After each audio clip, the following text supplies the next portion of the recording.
everybody, welcome back to another video. My name is Pooja and you're watching Ready Set Pooja. If you're new here, thanks so much for stopping by, and if you're coming back, thanks so much for coming on back.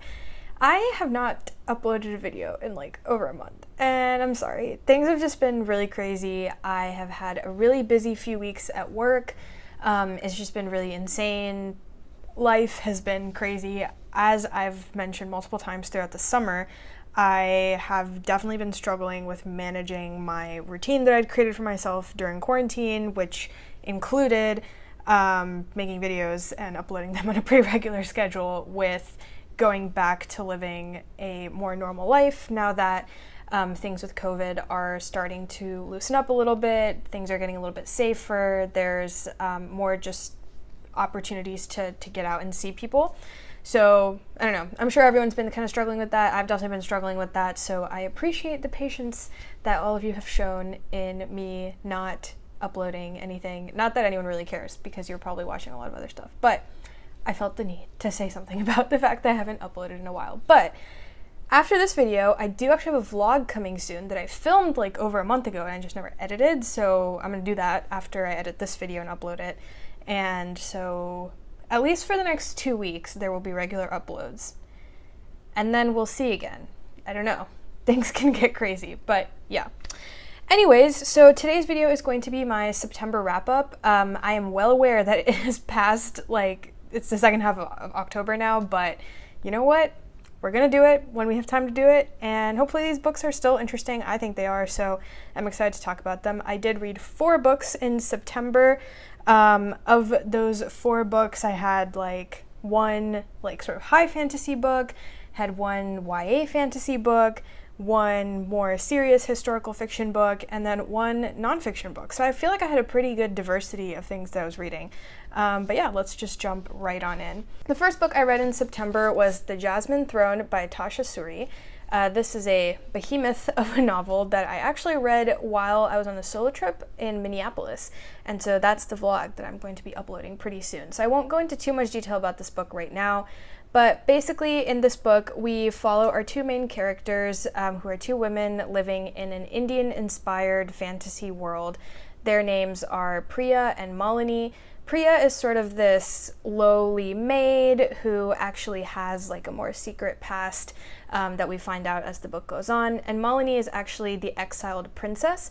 Her brother is the tyrant king of this empire that they all live in, and Priya is actually from the province that has really been the most sort of conquered and colonized by others that the emperor represents. And so there's a lot of really interesting politics, a lot of dynamics involving women's rights in this fantasy world.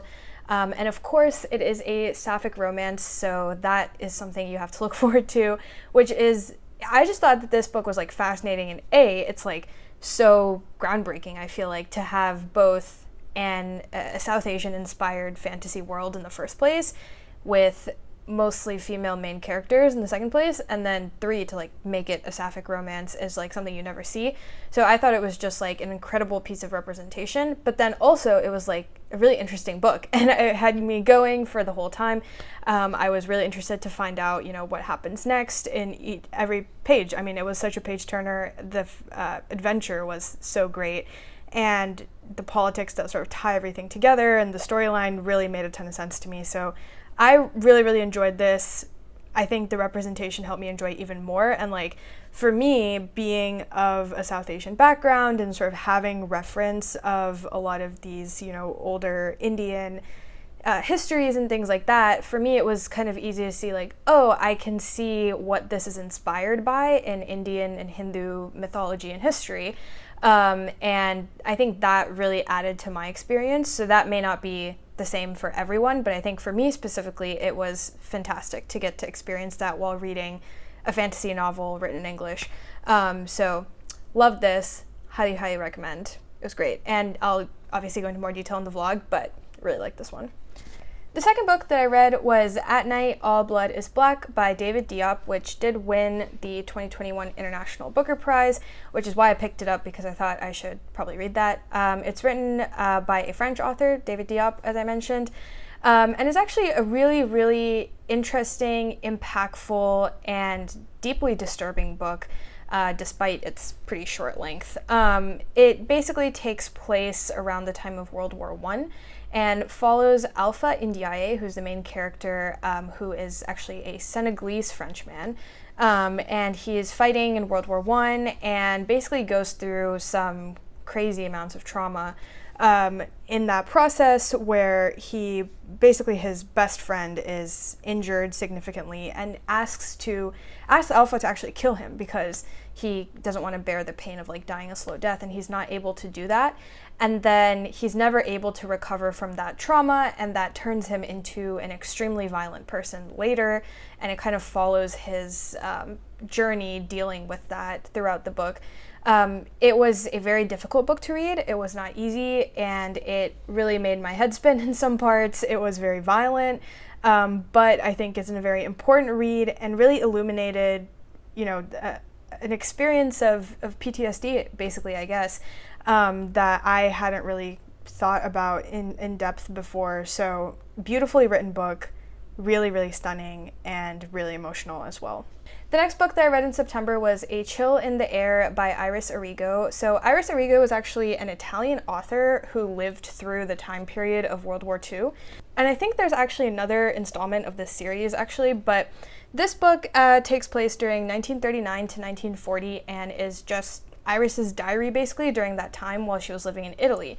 And it's actually a really, really interesting time because it was just before World War II kind of broke out, and she really thinks about a lot of the political happenings that were going on at the time as Mussolini aligned with Hitler, and gives us an account of what the Italian people felt about that and sort of how they got to the point where they were supporting Hitler and the Nazi regime, and just like what happened to create this thing we know as the Axis powers, which I thought was a really interesting analysis of just like politically how people can get caught up in, this sort of movement that leads them to create this horrible, monstrous political machine that ends up doing something as horrible as the Axis powers did during World War II.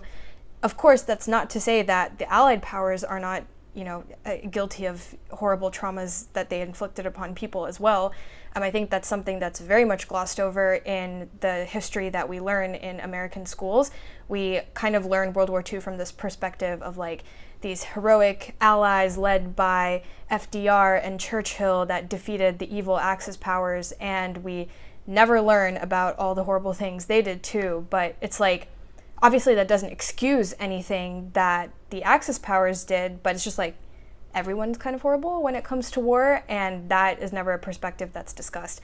Anyway, I digress from that, but this was a really, really interesting book, and it's also really hard-hitting because it felt very similar, like the experiences she goes through felt very similar to some things that I had experienced, like seeing in my communities and people around me in the past few years, as we've just kind of created more and more polarization politically in our world.